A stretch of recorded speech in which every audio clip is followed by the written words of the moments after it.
Irritable bowel syndrome is defined as a group of gastrointestinal symptoms related to the lower bowel.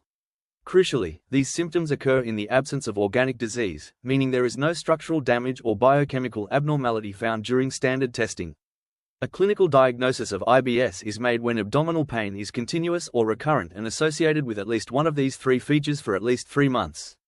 Pain improves after a bowel movement, going to toilet more or less often than usual, and stool becomes harder or more watery. Supportive symptoms includes passage of mucus, abnormal stool passage like straining, urgency, or a feeling of incomplete evacuation. Abdominal fullness or bloating. Note: exclude IBS if alarm symptoms are present, such as fever, unexplained weight loss, rectal bleeding, or anemia. These require investigation for other conditions. Let us understand pharmacological management of irritable bowel syndrome.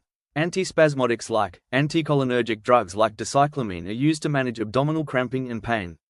Antidiarrheals drugs. Tabloperamide is prescribed at a dose of 2 to 4 mg daily for several days to manage loose stools.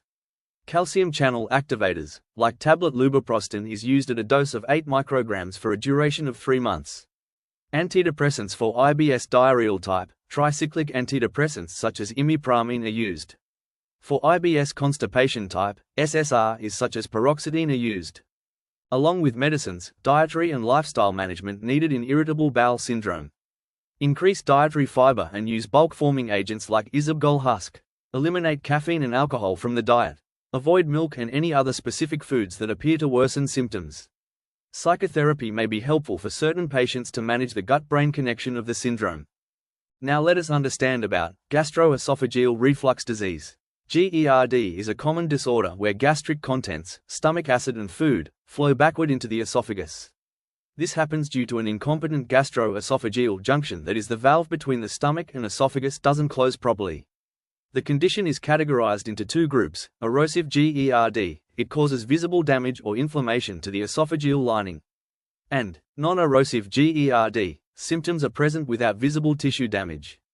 If left untreated, it can lead to serious complications such as esophagitis, ulceration, stricture, that is, narrowing of the esophagus, and in rare cases, adenocarcinoma. The most common symptoms in GERD occur after meals and include retrosternal pain, heartburn, and regurgitation. Rare or atypical symptoms in GERD: chronic cough, laryngitis, bronchospasm, that is, difficulty breathing, recurrent pulmonary infections, and otitis media. The treatment plan of GERD focuses on neutralizing acid or reducing its production. Give antacid with or without alginate acid. 2 to 3 tablets chewed, 4 to 6 times a day, and taken 30 minutes to 1 hour after a meal. Proton pump inhibitors. These are the primary medications used to suppress acid production. They should generally be taken for 4 to 6 weeks, approximately 45 minutes before a meal. Options include capsule omeprazole, 20 mg taken once daily or twice daily. Capsule rabeprazole, 20 mg taken once daily. Pantoprazole, 40 mg taken once daily. Esomeprazole, 40 mg taken once daily. Lansoprazole, 30 mg taken once daily. If the patient experiences significant regurgitation, a prokinetic may be added to help the stomach empty faster. Tablet domperidone, 10 mg, 3 times a day, taken 30 minutes before meals.